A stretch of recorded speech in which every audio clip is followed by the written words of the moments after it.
Bonjour tout le monde et bienvenue à cette nouvelle édition des Balados de la Boussole. Je me présente Jean-Jacques Rosemont et je suis votre animateur. Je suis psychothérapeute et intervenant à la Boussole, qui est un programme du CAP offert au Collège La Cité. Le Collège La Cité est le plus grand collège francophone de l'Ontario et la Boussole est le centre d'accommodement, d'appui et de counseling pour les étudiants. Je vous rappelle que les balados de la Boussole sont diffusés à tous les vendredis et comme invité, j'aurai avec moi des professionnels avec qui nous allons discuter de différents thèmes reliés à la santé mentale. Le thème de notre balado d'aujourd'hui va porter sur l'autorégulation sensorielle pour faciliter la résilience face au confinement. Et pour en parler, j'ai avec moi ma collègue José Munier, ergothérapeute qui travaille à la Boussole. Bonjour José, comment ça va? Bonjour Jean-Jacques, ça va bien, merci. Et toi? Ça va très bien, merci. Je voulais tout d'abord prendre l'opportunité de te remercier de vouloir participer à notre balado d'aujourd'hui. C'est mon Et plaisir, merci. donc, notre thème d'aujourd'hui, l'autorégulation sensorielle pour faciliter la résilience face au confinement.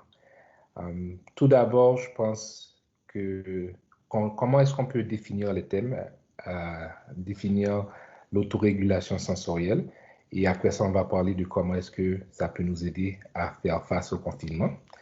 Donc, si tu veux commencer par ça, par définir un petit peu de quoi on parle, pour que les gens puissent comprendre. Oui, très bien.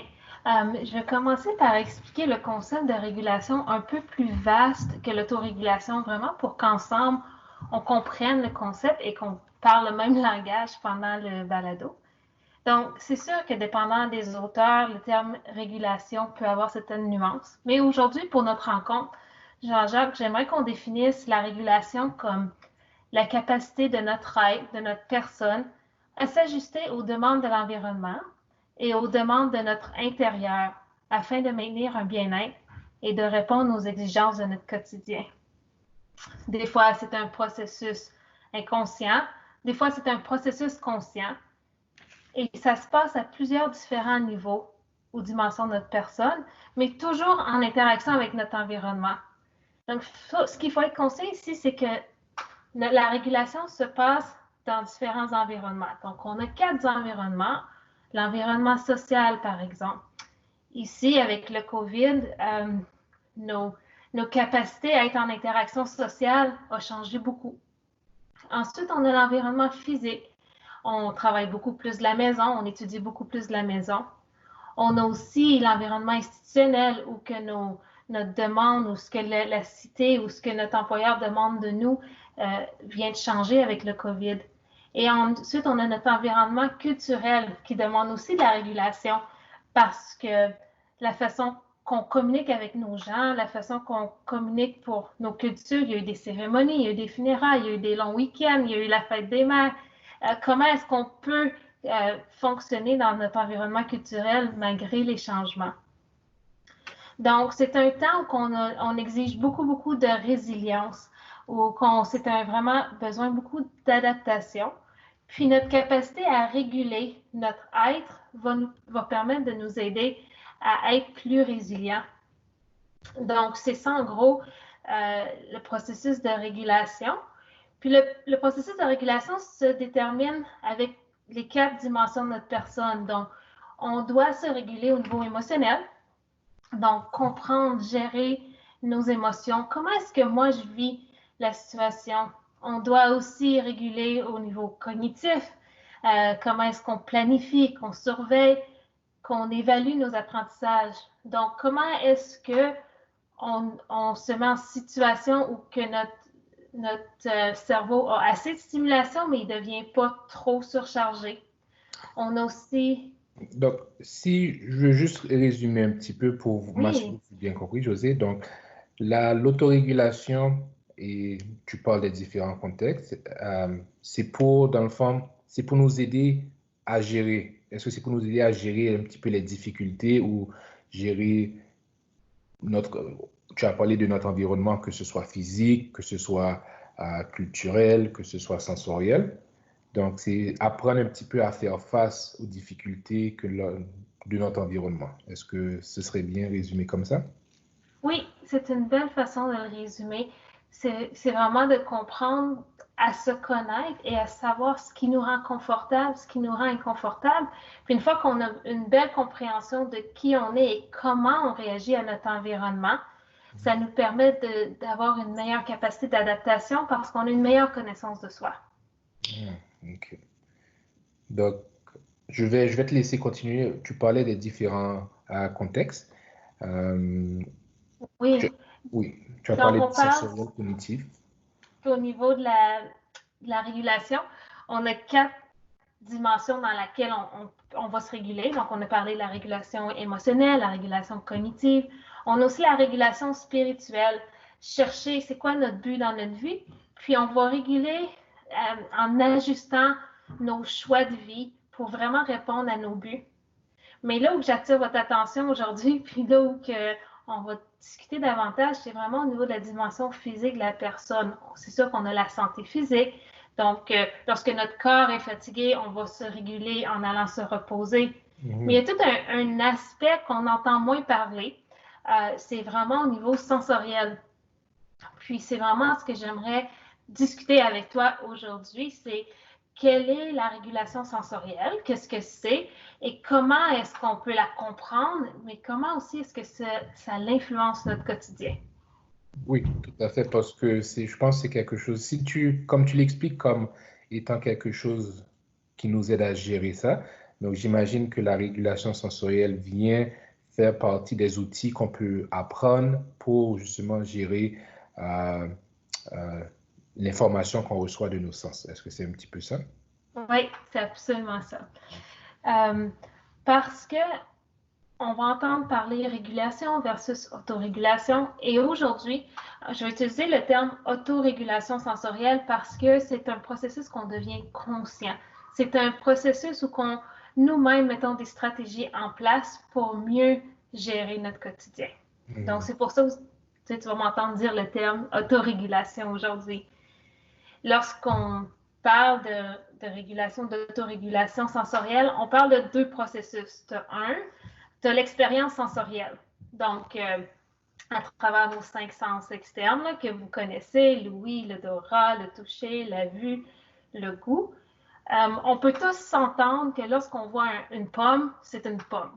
Donc, nos yeux ont traité l'information, puis il y a une entente mutuelle qu'une orange, c'est une orange, qu'une poire, c'est une poire, que de l'opéra, c'est de l'opéra, et qu'un senteur de rose, c'est une senteur de rose. Donc, on appelle ça l'expérience sensorielle. Mais là où que je veux vous emmener aujourd'hui, c'est vraiment au niveau de l'appréciation sensorielle, qui est vraiment la deuxième étape où que on a tous la même expérience sensorielle de reconnaissance du stimulus, mais c'est pas tout le monde qui va aimer le stimulus de la même façon. Donc, comment on aime ce que l'on ressent, c'est ce qui va déterminer comment on va réagir face au stimulus qui nous est présenté. Comme par exemple, moi, je vois une pomme, je peux faire oh wow, une pomme, c'est bon, j'ai le goût d'en manger. Tandis que toi, tu pourrais avoir, par exemple, une réaction d'aversion pour dire oh non, je veux pas une pomme, je suis allergique, ou une pomme, ça me fait mal au ventre. Donc, on a tous une réaction différente aux stimuli qui nous sont présentés. Donc, c'est peut-être qu'on, pour certains stimuli, on va être attiré par certains stimuli et d'autres qui vont nous, nous faire avoir une réaction inverse, comme tu parlais d'une aversion un petit peu, ou est-ce que ce stimuli va évoquer des sentiments peut-être un petit peu plus négatifs et on va peut-être être porté à s'éloigner de ce stimuli-là. Oui, c'est justement ça aujourd'hui que je veux familiariser que les étudiants, puis de réaliser que sans même qu'on s'en rende compte, on a adapté notre quotidien selon les stimuli qu'on aimait, puis les stimuli qu'on aimait moins. Mais ça, c'est tout un processus qu'on a fait de façon inconsciente, bien souvent. Puis, c'est important de s'en rendre compte parce qu'après ça, on peut comprendre nos réactions pour voir pourquoi on a réagi comme ça. Ou pourquoi il y a une personne qui écoute de la musique forte, puis moi, la musique forte me donne mal à la tête. Donc, de comprendre ce processus-là va nous aider à nous adapter dans les moments de changement. Parfait. Et tu dis, et je pense que je réalise ça parce que tu dis, on le fait de manière inconsciente. Parce qu'on ne pense pas nécessairement à dire, ah, ça, j'aime ça, je vais aller vers ça, ça, je n'aime pas, je vais retirer ça ou m'éloigner ou euh, je vais essayer d'éviter ce stimulus spécifiquement. Donc, quand tu le dis, oui, quand tu le dis qu'on le fait de manière inconsciente, je pense que je vois ça. Euh, Parce qu'on le fait depuis le tout jeune âge, depuis presque la naissance, peut-être, ou après. Absolument, oui. Les bébés qui n'aiment pas être enveloppés de façon serrée. Donc, ça, c'est une réaction. Je vous ai tantôt parlé de 5 sens externes, mais il ne faut surtout pas oublier qu'on a aussi 3 sens internes qui sont à la base de la régulation. Donc, on a le sens qu'on appelle vestibulaire, qui est le sens de l'équilibre. Donc, lorsqu'on prend l'autobus, on est tous conscients quand l'autobus commence à bouger.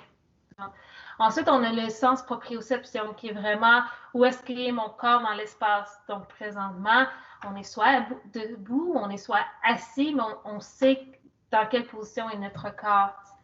Puis le troisième sens qui est important de comprendre aussi, c'est interoception, qui est vraiment nos organes.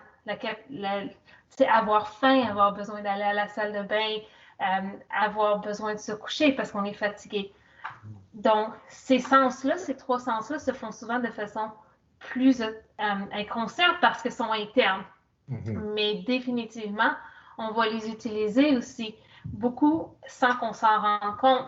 Donc, les étudiants qui ont toujours besoin de bouger au bureau et c'est difficile pour eux de rester assis, c'est parce qu'ils ont besoin d'activer ce sens-là pour rester alerte. OK. Donc, est-ce que d'après ce que tu dis, on dirait on est tous un petit peu différents avec la façon dont notre cerveau fonctionne. Tu disais qu'il y a des personnes qui ont besoin de plus de bouger que d'autres. Donc, est-ce que ça veut dire que ça, on est tous différents? Comment est-ce que ça fonctionne? Comment ça fonctionne? Bonne question. Oui, absolument. On est tous différents.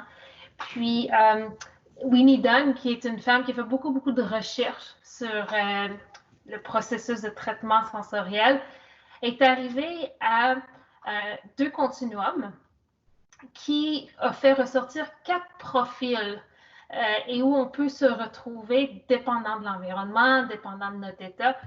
Mais tu as raison en disant que, à la base, c'est neurologique. Donc, ici, on parle vraiment du système nerveux et de sa réaction. Et on a tous un système nerveux unique. Mais à la base, on a des seuils neurologiques différents. Puis lorsque je parle de seuil neurologique, qu'est-ce que ça veut dire? C'est le moment où nos neurones ont assez d'informations pour s'allumer. Okay? Donc, par exemple, le moment où on entend un bruit, c'est parce que mes neurones auditifs ont détecté un bruit. Mais il y a un continuum, il y a un spectrum où il y a des gens qui ont besoin de moins de stimulation pour réagir, puis il y a d'autres personnes qui ont besoin de beaucoup de stimulation pour réagir. Donc, on va parler d'un seuil neurologique bas ou d'un seuil neurologique élevé.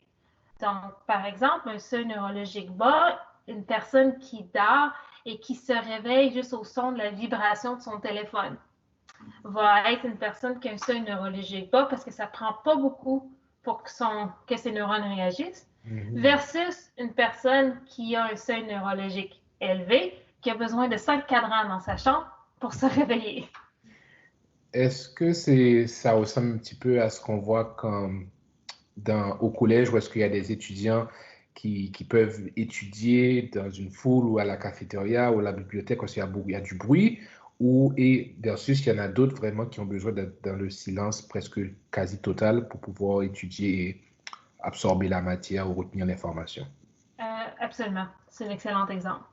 C'est là qu'on va trouver vraiment le profil de chaque étudiant. Il y a des étudiants qui ne sont pas capables d'étudier dans le bruit parce qu'on dirait qu'on utiliserait le terme, ils sont hyper réactifs au bruit. Mhm. versus ceux qui ont besoin de beaucoup, beaucoup de bruit pour rester concentrés. Eux sont plutôt hyporéactifs au bruit et ils utilisent justement le bruit pour rester alerte. Ah, très intéressant. Et lorsqu'on parle de hypo, hyper, ou un seuil bas ou un seuil élevé, ce qu'il faut faire attention, c'est que c'est un continuum. Puis on se retrouve tous sur ce continuum-là. Des fois, on est aussi plus sensible une journée qu'un autre. Puis, c'est pas nécessairement un problème ou un diagnostic jusqu'à temps que ça ne devienne pas un dysfonctionnement. Donc, à cause que tu as besoin de 3 cadrans pour te réveiller, puis une autre personne se réveille avec la vibration du téléphone, ça demeure quand même fonctionnel parce que tu as Mhm. des méthodes d'adaptation. C'est plutôt lorsque ça nuit ton quotidien que là, on peut regarder pour les stratégies. Mais ce que Mhm. est important de savoir, c'est qu'on est tous sur un continuum de hyper à hyporéactivité. Mhm. Donc, c'est pas vraiment noir ou blanc, ou est-ce qu'on est dans deux cases, on est vraiment, c'est un continuum, et comme tu dis, ça peut varier un petit peu Ça, de... oui, ça peut varier par stimuli. Donc, une personne peut être hyporéactive au bruit, donc avoir besoin d'étudier là où il y a beaucoup de bruit, mais être très réactif au goût. Donc, au niveau gustatif, de ne pas aimer les repas épicés ou d'aimer vraiment les repas avec moins de saveur. Donc, on peut être hyper réactif pour un, hyper réactif pour l'autre. Absolument.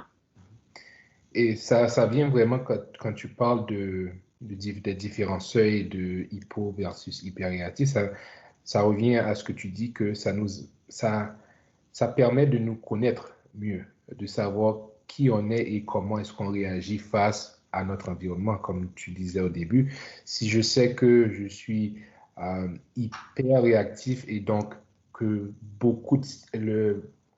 ça, ça prend beaucoup de stimulation pour m'activer, je vais prendre des mesures pour justement faire que bon, je vais être dans un environnement qui va être différent, qui va être plus favorable pour moi, pour faire ce que je veux faire. Puis, je vous invite à observer vos comportements au quotidien. Puis, vous allez voir que vous le faites sans même vous en rendre compte. Que, il y a des gens qui vont éviter les grosses épiceries ou les gros magasins parce que c'est trop stimulant. Il y a d'autres personnes qui n'aiment pas l'autobus parce que le mouvement les rend inconfortables. Donc, on a tous adapté notre quotidien face à notre hyper ou notre hyporéactivité. Mhm.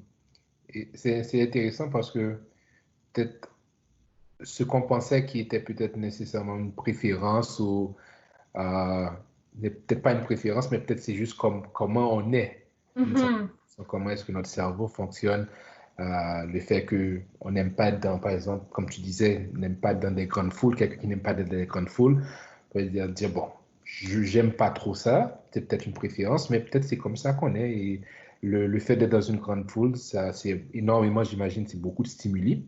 Mhm. Donc, pour quelqu'un euh, qui n'a pas besoin de beaucoup de stimuli pour être activé, c'est trop. C'est ça. C'est trop demandant. Et là, ça va causer une surcharge Mhm. qui va causer un inconfort. Et différentes réactions. Ça peut causer une réaction émotionnelle, ça peut causer une réaction physique. Donc, ça va causer différentes réactions de surcharge lorsqu'on se retrouve dans un environnement qui est trop stimulant pour nous. Mhm. Et à l'inverse, ça va aussi causer des réactions de désengagement si on n'est pas dans un environnement qui nous stimule assez. Mhm.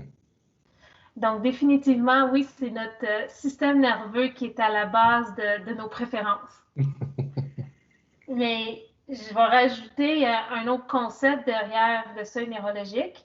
Il y a aussi, on parle vraiment de l'autorégulation au niveau du comportement. Ça vient de la science sociale ou parce qu'on parlait tantôt de 4 profils. Mhm. Donc là, on a hyper-hypo, mais on a aussi, qu'on soit hyper ou hyporéactif, on va réagir de 2 façons. On peut soit prendre une réaction passive, donc c'est vraiment, on laisse les choses arriver, ensuite on répond, ou on peut prendre une action, donc être actif, Puis ça, c'est plutôt les gens qui vont prévoir les choses qui vont arriver. Donc, en combinant les deux concepts de seuil neurologique puis d'actif et passif, là, on crée 4 profils. Puis le premier, par exemple, donc si tu as un haut seuil neurologique, donc ça te prend beaucoup de stimulation pour réagir et que tu es actif, ça va être les gens là, qui aiment être entourés de beaucoup de stimulus ou de beaucoup de stimuli, pardon. Donc, ça va être une personne que tu vas arriver dans son bureau, il va avoir plein de couleurs sur les murs, il va avoir plein de cadres. Ensuite, il va avoir 4 écrans pour travailler. Il va travailler avec la musique. Donc, il est toujours à la recherche de stimulation. Puis, c'est comme ça qu'il va rester alerte. Donc, ça, c'est vraiment les gens qui sont actifs avec un haut seuil.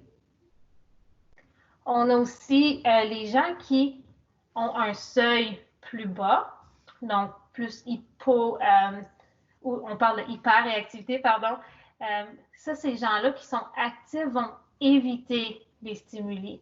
Donc, c'est des gens qui vont aimer beaucoup plus la routine. Ils vont aimer que ça soit calme parce qu'ils sont capables de percevoir chaque détail et sont facilement surchargés.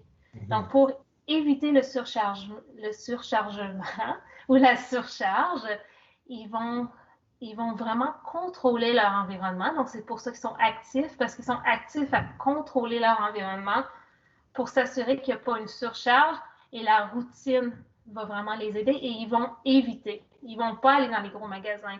Ils ne vont pas aller dans les grosses soirées. Puis, ils vont s'entourer d'un environnement plus calme. Parce que justement, comme aller dans des grosses soirées ou aller dans des gros magasins, c'est beaucoup trop de stimuli, c'est ça? Et ça crée un inconfort. C'est ça. Et une surcharge. Puis les gens qui sont très sensibles aux stimuli et qui sont actifs, ils vont éviter la surcharge en limitant leur exposition. Comme tu dis, c'est une façon de vraiment contrôler son environnement. C'est ça. C'est ça. De l'autre côté du continuum, on a les sensors, qu'on dit en anglais, ou ceux qui ont une sensibilité sensorielle. Donc, eux aussi, ils perçoivent tous les détails, sont très hyper réactifs de leur environnement ou hyper sensibles de leur environnement, mais sont passifs dans leur comportement. Donc, eux, ils se mettent dans la stimulation, mais ils vont poser beaucoup de questions. Pourquoi ça marche comme ça? Puis pourquoi il faut que je fasse ça? Parce que en étant dans la situation, ils essaient de contrôler parce qu'ils ont trop facilement une surcharge. Donc, c'est des gens qui sont souvent vus comme étant plus rigides. Ils se mettent dans l'action, mais une fois dans l'action, ils vont contrôler, puis il faut plutôt suivre ce qu'ils veulent parce qu'ils deviennent facilement déstabilisés, puis ils deviennent facilement plus en surcharge. Donc, c'est des gens qui vont réagir très rapidement. C'est des gens qui semblent peut-être un peu impulsifs là, dans leur rapidité à devenir en colère ou dans leur rapidité à devenir émotif. Puis, donc ça, c'est des gens qui sont passifs dans le sens qu'ils veulent être dans la stimulation, mais ça les rend inconfortables, contrairement à s'ils sont actifs et ils évitent les stimuli. OK. Très intéressant. Puis, un dernier profil qu'on peut retrouver, ça, c'est nos gens qui sont easygoing. Donc, c'est les gens qu'on dit au niveau de pauvre enregistrement. Donc, ils ont un seuil très élevé. Donc, ça leur prend beaucoup, beaucoup de stimulation pour réagir. Puis, ils sont passifs. Donc, ça, c'est les gens qui, tu vois, sont plus léthargiques ou sont plus moins engagés ou qui semblent moins engagés. C'est les gens qui s'en font jamais avec rien, que tout est correct, que la vie est belle, puis ils n'ont pas nécessairement plein de projets, mais ils sont heureux avec ça parce qu'ils ont besoin de beaucoup de stimulation pour vraiment réagir. Je pense que je vois, quand tu parles de ces profils-là, je pense que je me vois dans un de ces profils-là. Je vais garder le profil pour moi. Mais oui, je pense que je me vois et c'est très intéressant parce qu'on dirait que pour certaines choses, on dirait que je suis plus actif et dans certains, peut-être c'est le cas, peut-être que c'est l'environnement et corrige-moi si je me trompe. Dans certains environnements, je suis plus actif, d'autres, je suis plus passif, dans le sens que je laisse les choses arriver avant de réagir. Euh, Est-ce que c'est comme ça pour tout le monde ou est-ce que c'est juste pour moi que... Il y a pas une façon de faire, on est tous uniques. Donc, tu as entièrement raison qu'il y a des gens qui vont se promener dans les quatre profils, dépendant de l'environnement, dépendant de la situation, dépendant de l'état où tu es ou où tu es aussi dans ta vie, parce que c'est quand même pas statique. Donc, il y a des gens qui sont plus, ils vont se promener dans les quatre profils, tandis qu'il y en a d'autres qui sont vraiment typiques du profil. Mais ça va vraiment dépendre de chaque personne et c'est correct et normal que pour toi, tu sembles, tu dis te déplacer selon l'environnement. Oui, c'est très commun, très, très commun. Je pense que je me vois plus dans un des Oui, profils que tu as mentionné, mais des fois, c'est ça. euh, je me vois, je me promène un petit peu euh, dans certains contextes bien spécifiques. oui. Il y a peut-être une raison pour ça, mais Je dirais que c'est souvent ça la norme, oui, hein. qu'on a un dominant avec des tendances des autres. Oui. Alors, bon. Mhm. Et avec ces profils, bon, on a parlé de ça, on a adressé ça un petit peu, mais l'importance de savoir un petit peu notre profil ou nos tendances, si on veut, euh, à quoi est-ce que ça sert? À quoi est-ce que c'est important de savoir euh, notre profil sensoriel, comme tu disais tantôt? Ça augmente notre connaissance de soi. Ça augmente la compréhension de nos comportements. Puis ça permet de mieux écouter notre corps et de s'adapter aux besoins et aux changements. Comme par exemple, présentement, avec le COVID, avec le confinement, si on est conscient de comment on réagit ou notre profil, on peut mieux comprendre. Comme par exemple, les gens qui sont plus du genre à éviter l'évitement sensoriel doivent, donc ceux qui ont vraiment sont hyper réactifs aux stimuli, donc ils réagissent, sont très réactifs, sont très sensibles à l'environnement et ils ont un comportement actif. Donc, eux sont du genre à éviter les stimuli. Mhm. Eux sont probablement très fonctionnels dans un milieu où ils n'ont pas besoin de prendre l'autobus pour aller au centre-ville, qui ne Mhm. travaillent pas au centre-ville, qui ne sont pas exposés à une centaine de personnes par jour. Donc, eux, le retrait et le télétravail risquent de fonctionner très bien pour eux. Mhm. Versus ceux qui ont besoin de stimulation, donc qui sont à l'autre extrême du continuum, ils vont s'ennuyer. Ils ont le potentiel de s'ennuyer à la maison s'ils ne sont pas conscients de de cette, de ce profil sensoriel-là parce qu'ils vont avoir de la difficulté à se motiver à la maison parce qu'il n'y aura pas assez de stimuli. Donc, pour eux, pour être résilients à la réalité du confinement, ils doivent mettre en place des stratégies de stimulation dans la maison, comme par exemple se lever, puis sortir, puis aller courir, aller marcher, de mettre de la musique, de mettre plein d'images dans leur maison ou appartement, ou encore de s'assurer d'avoir beaucoup de vidéoconférences pendant la journée. Euh, Parce qu'eux vont avoir besoin de beaucoup de stimulation, même s'ils sont en télétravail. Mhm. Donc, ça, Et c'est juste. Oui, vas-y, oh, excuse.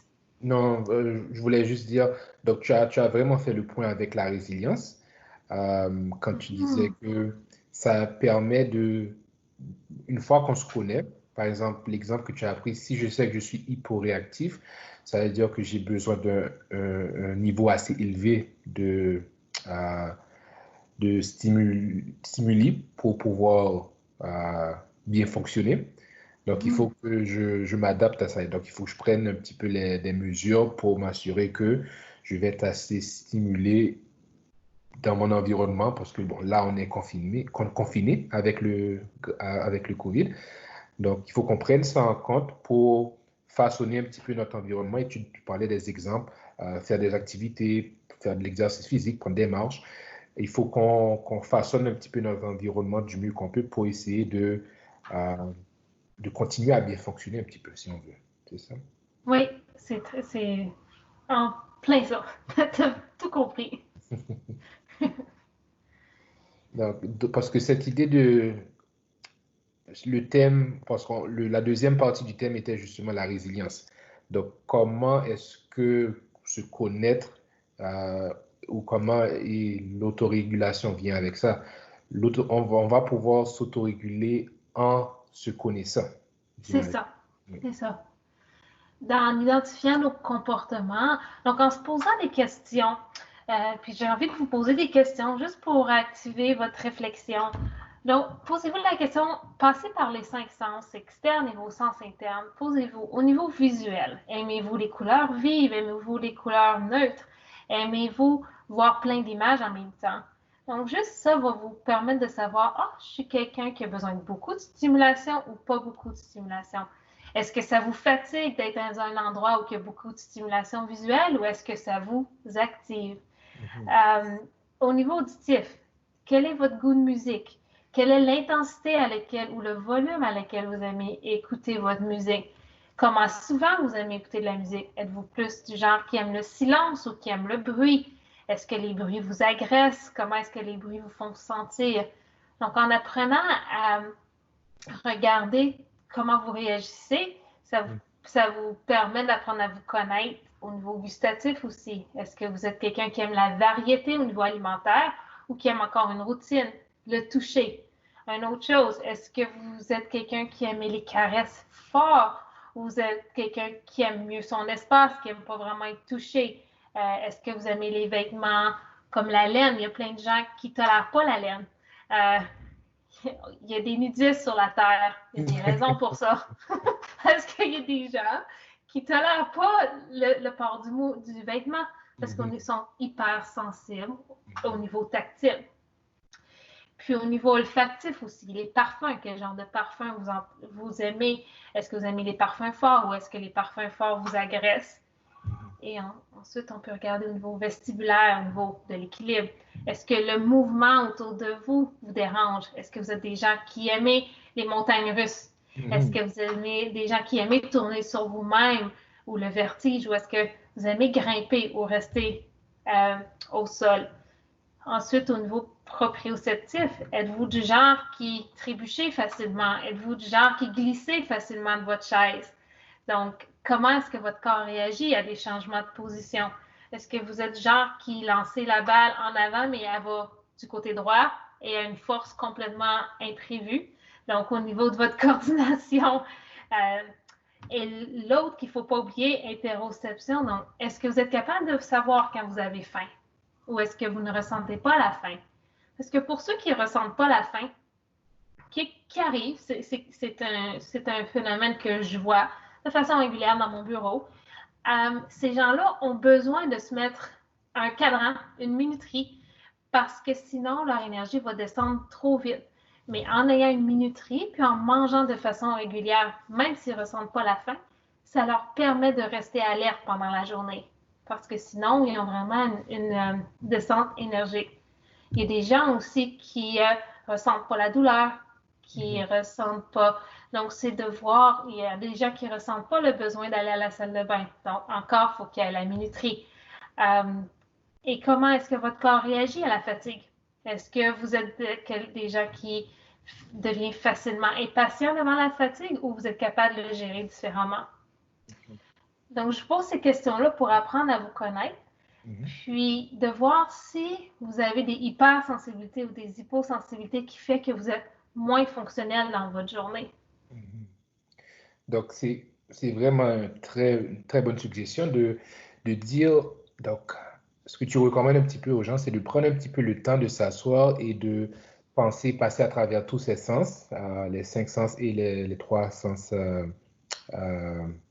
Interne. internes, Oui. pour voir justement nos hypo ou nos hypersensibilités ou pour dire notre niveau d'activation, si on veut. Est-ce qu'on est facilement activé par ça ou est-ce que ça prend beaucoup pour qu'on puisse s'activer? Et quand tu parlais justement des sens et tu donnais des exemples de questions, je voyais que pour moi, certains sens, ça prend pas beaucoup pour m'activer, ça prend très très peu, et d'autres, ça prend énormément de stimuler. Donc, et j'imagine, c'est faire ce travail-là pour apprendre à se connaître justement pour pouvoir prendre des mesures pour bien s'adapter à notre environnement et améliorer notre fonctionnement. Mhm. Yeah. Oui, c'est en plein ça. Surtout pendant cette période de COVID, où est-ce que notre environnement est vraiment réduit, si on veut, très limité. On n'a pas accès à beaucoup à notre routine, à ce qu'on faisait avant. Donc, j'imagine qu'il est d'autant plus important d'apprendre ou de savoir qu'est-ce qui fonctionne pour nous, qu'est-ce qui ne fonctionne pas pour nous, pour qu'on puisse avoir une plus grande facilité, si on veut, à passer à travers ces moments difficiles. Oui, qui va ainsi nous permettre d'être plus résilients. Parce que là, on va écouter la demande, le changement qui est proposé à nous, donc le confinement qui était un changement proposé, et en se connaissant, en sachant à quel genre de profil on est, si on est quelqu'un qui est actif ou passif, on va réagir différemment. Mais on va être capable de mettre des stratégies en place qui répondent aux besoins de notre système nerveux, mais aussi qui répondent aux besoins ou aux demandes sociales ou aux demandes de notre collège ou aux demandes de notre employeur. Tout à fait. Avant de terminer, José, je sais que tu avais parlé d'une ressource, d'une experte. Est-ce que tu pourrais peut-être donner le nom ou une ressource pour les personnes qui m'auraient lire davantage sur surtout je parlais au profil sensoriel. Si tu pouvais nous donner Oui, absolument. Quand ça vient au profil sensoriel, on passe pas à côté de Winnie Dunn, donc W-I-N-N-I-E, Dunn, D-U-N-N. Et elle a, pour ceux qui sont visuels et auditifs, il y a YouTube. Elle a vraiment des bons vidéos. Donc, vous avez juste à écrire Winnie Dunn en anglais. C'est une ressource en anglais qui va être Sensory Processing. Puis vous allez pouvoir trouver des vidéos à ce sujet. Et pour ce qui est sur le web, si vous préférez lire, encore, vous pouvez taper son nom. Et elle a beaucoup d'écrits. Mais si vous faites seulement écrire traitement ou autorégulation sensorielle, donc vous allez arriver à plein de ressources. En français aussi, là, autorégulation sensorielle, vous n'allez pas vous tromper. Parfait. Donc, pour ceux et celles qui nous écoutent et qui voudraient en savoir davantage sur ce sujet, Winnie Dunn, comme José le recommande. Donc, sur ce, José, une fois encore, merci d'avoir participé à notre balado. Ça me fait plaisir et les étudiants sont toujours bienvenus de venir me voir à la boussole s'ils ont des questions aussi concernant ce sujet. C'est vrai. Je veux vous rappeler que José est ergothérapeute à la boussole et justement, on est là pour vous. Elle est là pour vous si vous avez des questions plus spécifiques concernant l'autorégulation. Donc, n'hésitez pas. Donc, sur ce, je te remercie, José, une fois de plus. Et à ceux qui nous écoutent, je vous souhaite une bonne semaine et à la prochaine.